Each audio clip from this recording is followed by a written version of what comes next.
Hey guys, today we are coming at you from the humble floor of our living room. So we have just recently moved and just got our place together, that we've got all of our furniture now. We're gonna talk to you guys today about how we're able to have moved so frequently and do it on a budget. Let's get into it.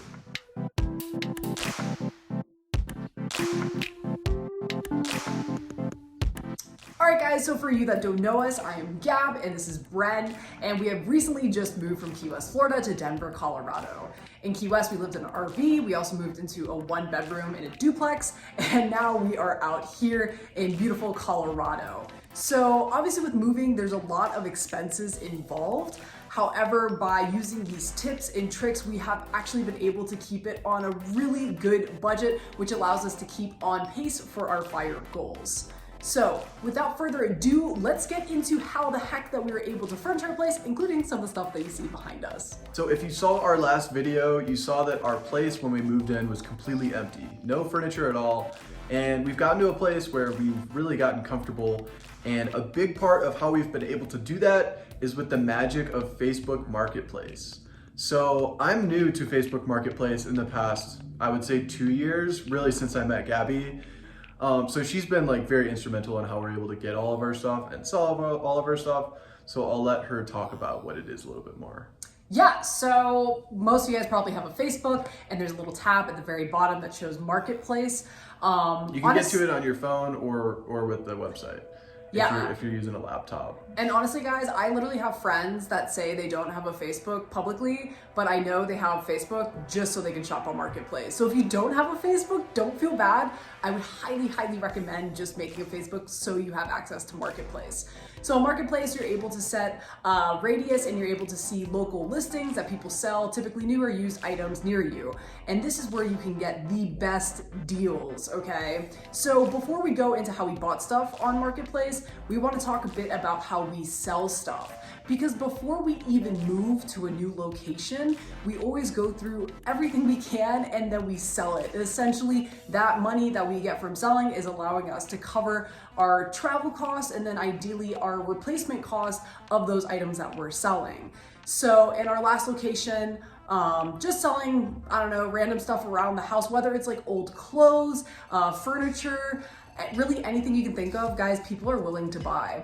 And you can even post stuff for free. So yes, you can donate to Goodwill, Salvation Army.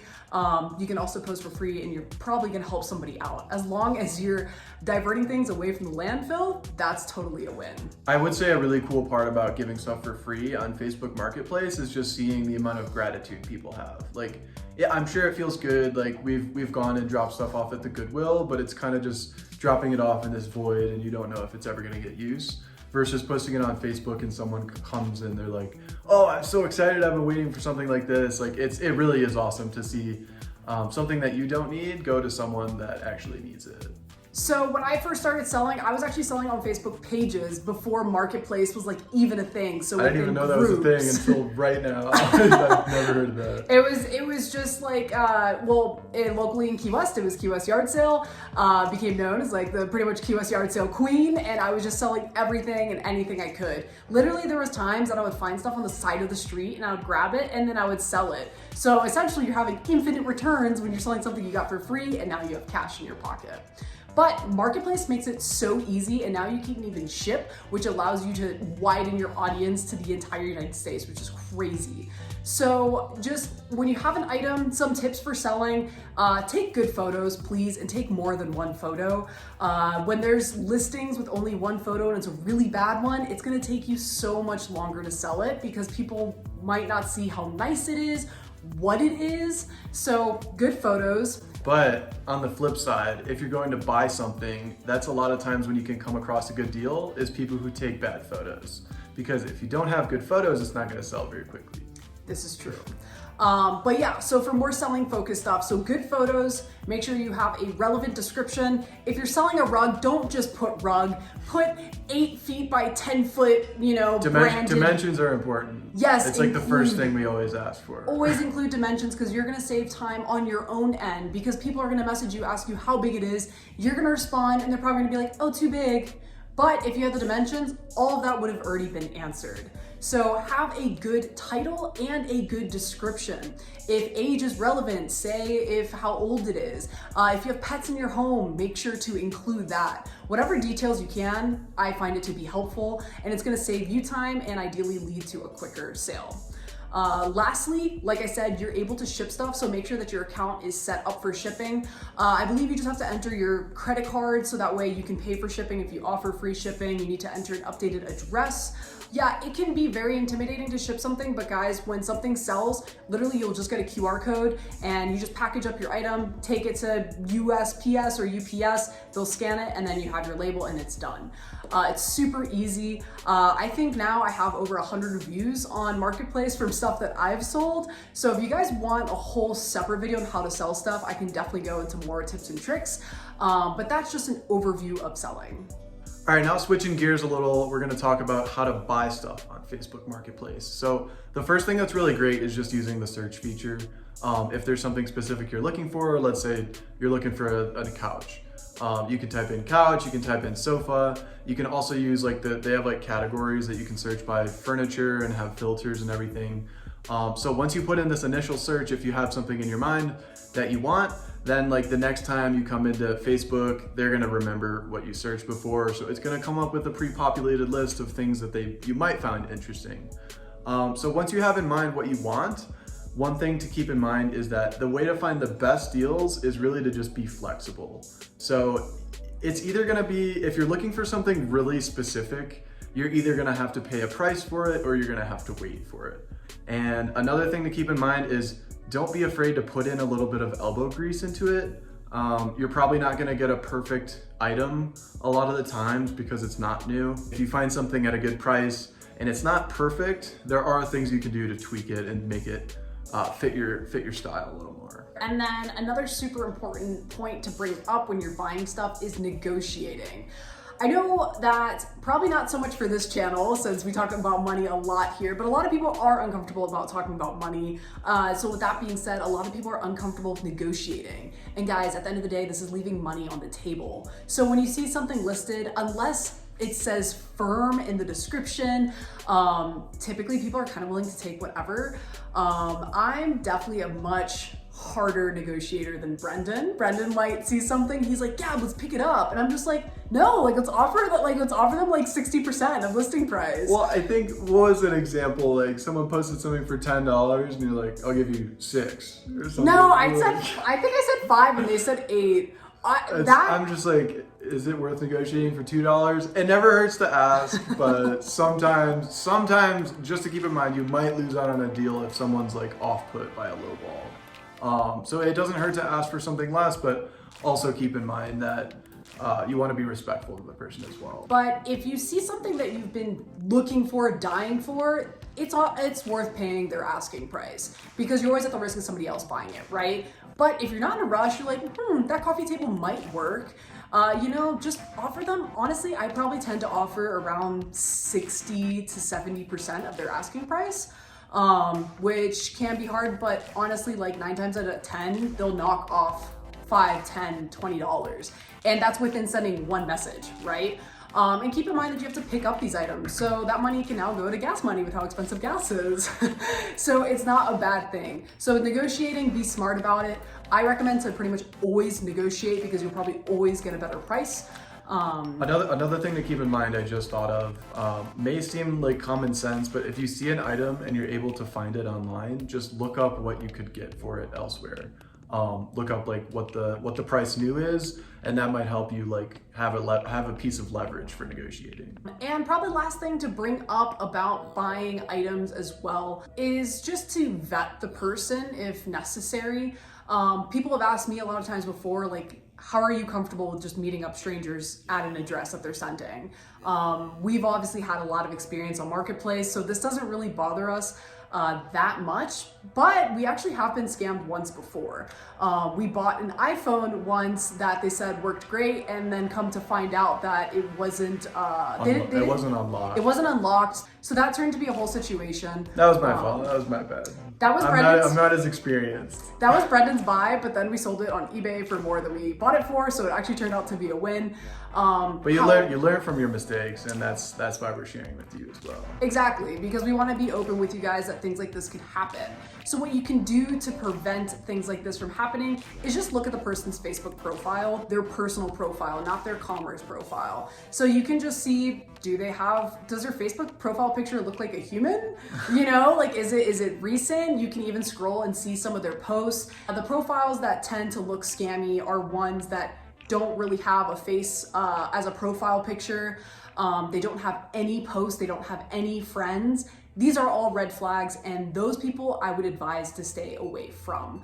Also, if it's something that's super, super cheap, if you're looking to buy a brand new car that should be 40 grand and they posted it for 2,500, that's probably not real, okay? So try to use your common sense. If it sounds too good to be true, it might be, but there's a lot of things on Marketplace that are too good to be true, which I feel are some of the deals that we got in our living room. With that being said, I guess we can go forward and show you guys how we leverage Marketplace to furnish our place. All right, so I got Bren behind the camera, I have Lilo on the couch, and we're gonna show you guys everything that we got here. Full disclaimer, the plants were not included. So we can start with the bikes. So this is Brendan's bike, this is my bike. We got the bikes and the hangers actually off of Marketplace. It kind of adds to living room decor, which is super functional because we live on the 3rd floor, so we don't have a garage. We don't want to leave these outside, so it helps a lot to put them on the wall. Okay, so for the prices on our functional decor, I will start with the bike hangers. We got them on Marketplace for $8. Brand new off of Amazon, they were $27.99. So then Brendan's bike, we bought for $160. And this bike brand new is $350, so it's almost a savings of $200. As for my bike originally brand new, retail is $1,100 and was able to pick up for $225. So that's almost $1,000. That's just crazy. Honestly, I would never buy a bike that nice brand new. So to be able to test out what was just sitting in somebody else's garage and be able to give it love feels really great. So this table is kind of a part of our living room, so we're just including it. It has 3 chairs, and this table, brand new, comes with 4 chairs. We only got 3. It's $200. We bought this table for $40, including the chairs. Okay, moving on. So we have couch, throw pillows, coffee table, rug. These are the items I'm gonna cover here. So first of all, we'll start off with the couch. The couch was huge for us to get. Brand new price. We couldn't find this item on retail because we couldn't find a tag, but looking at similar couches and kind of what couches go for, we priced it at retail at $500, which honestly is quite conservative for how expensive couches are, but we were able to get it for $65. But the huge part about this is that we drive a Subaru Impreza. This couch is not fitting, so $65 included delivery on this couch. Then the throw pillows, we have throw pillows and one on our accent chair as well. So 3 throw pillows for $10. Throw pillows can also be so expensive. They're so cute at TJ Maxx, and one pillow will be like $20. I mean, we don't know really what retail would be. We can just say $50 and we paid $10. Then our coffee table, we got this coffee table for $20. And retail on it is actually $50, which is shockingly cheap for a brand new coffee table. So that's our newest addition, which is very exciting. And then we can get into our rug. This rug is actually 8 feet by 10 feet. Retail on this rug, I believe, is $270, and we were able to pick it up for $25. Lastly, we'll move on to our accent chair. This also from IKEA is very nice. This brand new retail at IKEA is $250, and we were able to pick that up for $40.